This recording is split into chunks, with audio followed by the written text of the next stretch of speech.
Mountains cradle Fayetteville like a pair of old, weathered hands, calloused by winters, softened by summers, hands that shelter a quiet town from the loud machinery of the world. By our time, barely 5,000 souls call it home. In 1945, there were far fewer names to learn, fewer doors to knock, and yet enough hearts to hold both joy and the unspeakable. Here, the streets are short and the stories long. A church bell that measures the hours, a schoolyard scuffed by small shoes, a single movie house, a general store where sugar salt and rumor are weighed on the same scale. The mountains stand close, the nights stand colder, and in December the stars fall like nails into a dark lid. Fayetteville is a place that ought to be left in peace. But peace, like glass, can shatter without a sound. Long before the fire, an ocean had already burned in one boy's chest. He came across it alone, 13 years old, a stripling from Sardinia. Giorgio Sodder on the lips of his mother, George Soder on the bored tongue of a customs clerk who misheard and wrote his fate in ink. His brother turned back at the gangway, claimed by fear and the old world. George went forward into the new with nothing but hunger and a name that wasn't his. He learned America in fragments. The smell of ink on damp newspapers at dawn, the chill bite of a messenger's bicycle, the iron dust breath of a railroad camp, the slow black heart of a coal mine where men speak with their hands and measure time in shifts. He drove anything with a wheel. He learned the language of gears. In time, he bought his first truck, rust-red, bone-tired, a thing that shook like a frightened horse but answered when called. He courted dawn and debt, and both made a man of him. Jenny came like a promise you don't know you made until you keep it. Jenny Cipriani, dark-eyed, practical, steady as a metronome. If love is a blaze, theirs was a furnace. Less sparks than warmth, less fever than endurance. Together they built something that stands when sparks die, a family, a business, a house on a hill where coal trucks slept side by side like oxen. Children arrived with the seasons and refused to stop, 10 lights in the windows over 20 years.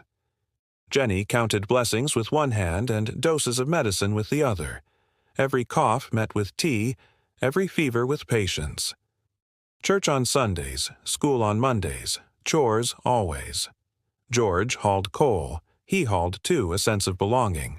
Volunteer firefighter on some weeks, councilman on others.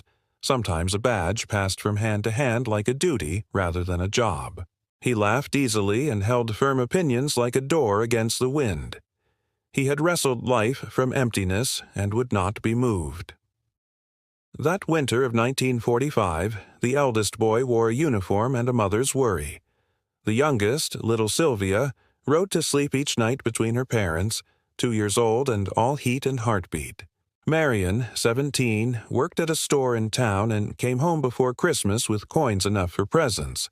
Small things for small hands, wrapped in paper, tied with string, bright as mercy. Christmas Eve unfurled like a ribbon. Steam from the kitchen, noise from the table, the operatic music of an Italian family eating together.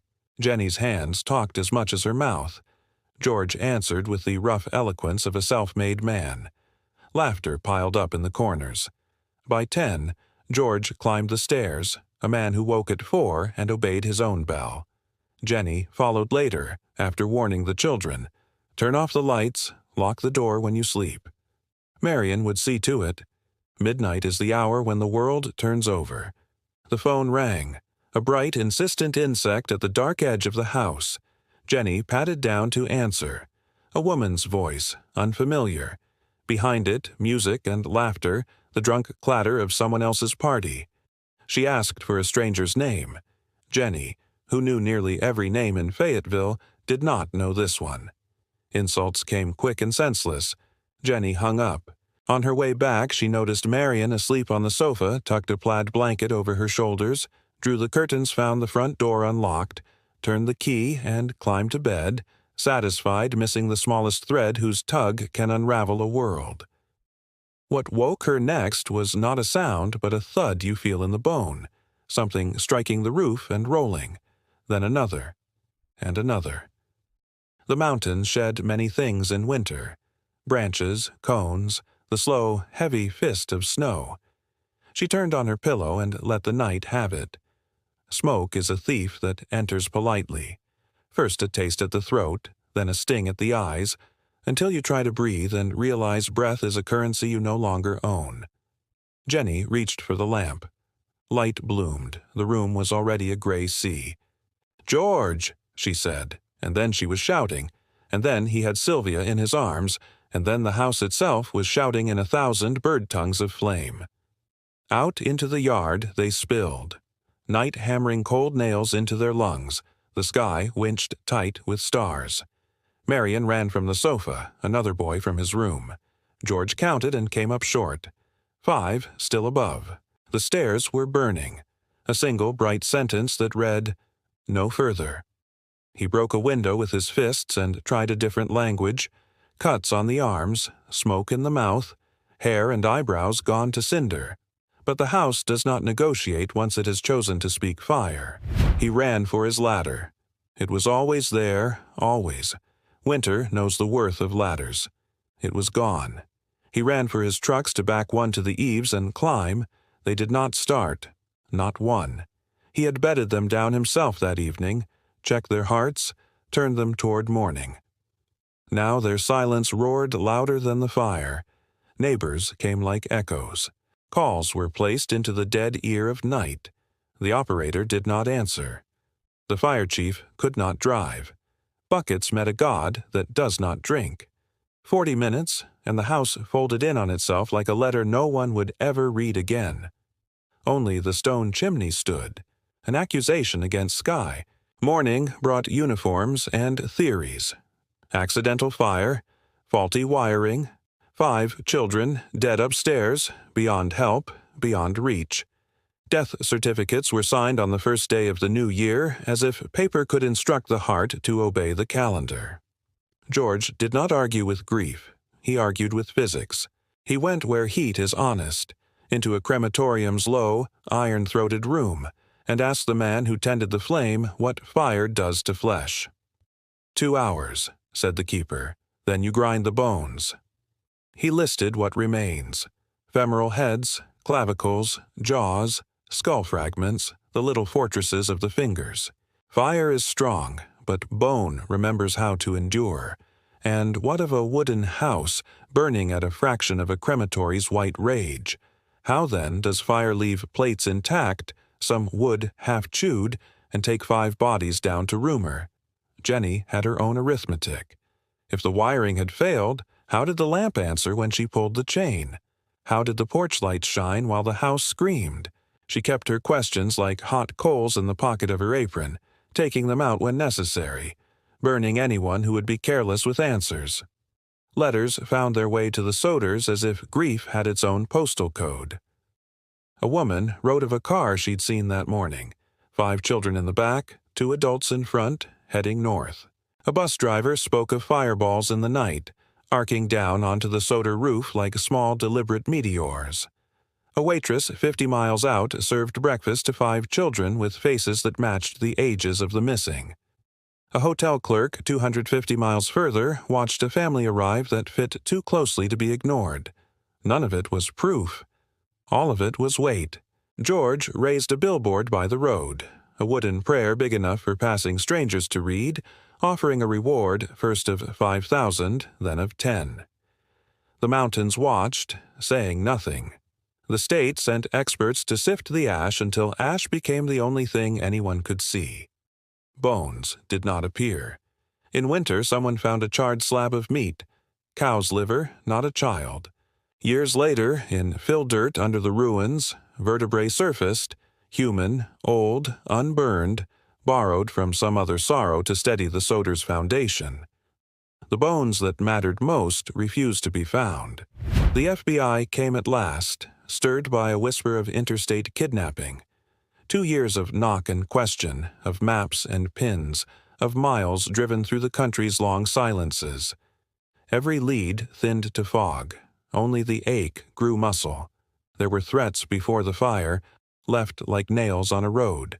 An Italian stranger seeking work, the reek of the losing side of war clinging to his coat, admiring the house's wiring a little too much, an insurance salesman with Mussolini on his tongue and venom in his mouth who told George to remember him when his children burned. A car parked near the house 2 nights before Christmas, a watcher inside whose gaze had no name. What story do these nails spell? Revenge by men who had adored a fallen tyrant? An extortion unpaid to men who never ask twice? Or, for those who prefer fables to grief, lights in the sky and children taken upward? But the mountains do not believe in easy stories. They believe in gravity and in secrets that slump into the earth and refuse the shovel. 1968 delivered a photograph like a hand through a door. A young man with black, curling hair and the familiar architecture of a face Jenny knew before she read the note. On the back, a line, "I love my brother Louis," and numbers in a code that yielded nothing but headaches. George hired a man who had been faithful before. The detective took the photo and did not return. Absence bred absence. George died the following year, and part of the mountain seemed to go with him. Jenny lived on into the decade of neon and noise, an old woman with a young mother's wound that never scabbed, asking the same questions of new men in new suits and receiving the same soft lies. If the bones had appeared, if even a single tooth had risen from the ash, the world could have been cruel and concluded. But there was nothing, and nothing is the cruelest thing to hold. Experts argued, as academics must, temperatures, burn times, airflow, whether a freezing night and woolen blankets could have conspired with flame to devour 5 bodies without a trace. Cases were produced, fiercer fires, longer burns, bodies found anyway. Blackened, yes, but stubbornly present. Meanwhile, on the Soder land, the wind separated ash from memory and carried both into the trees. So, what happened? Perhaps the children, hearing a sound, those rolling thuds upon the roof, slipped outside in their winter socks and met a darkness that knew their names. Perhaps the mafia had already penciled George into a ledger that balances only in blood. Perhaps the argument about a dead dictator grew fangs half a world away and bit 5 throats in West Virginia. Perhaps every theory is partly true, which is to say, none of them is enough. I know only this. On a night when the world was busy pretending at joy, a single family learned the shape of an absence so perfect it made authorities comfortable. No bodies, no case, and made a mother relentless. Some crimes refuse to end. They make a home in those who survive and light a different kind of fire, one that does not warm one that asks and asks and asks until the asking itself is a kind of prayer. Stand at the edge of Fayetteville as the evening comes down. The mountains lean in. The wind fingers the pines. Somewhere a single screen flickers in a single theater. The general store door closes with a bell like a memory.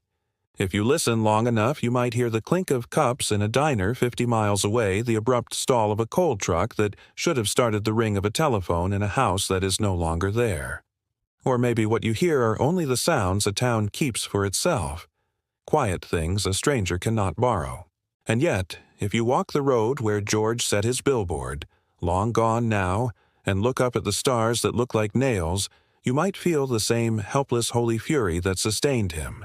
That truth exists, and that love is the one evidence fire cannot take. On some winter nights when the chimney-West shadow is long and the snow is a thin white skin over the earth, the wind lifts and seems to whisper the only verdict Fayetteville can honestly give. They were not there. What becomes of a question that outlives everyone who asked it? It becomes a story, and stories, like mountains, endure.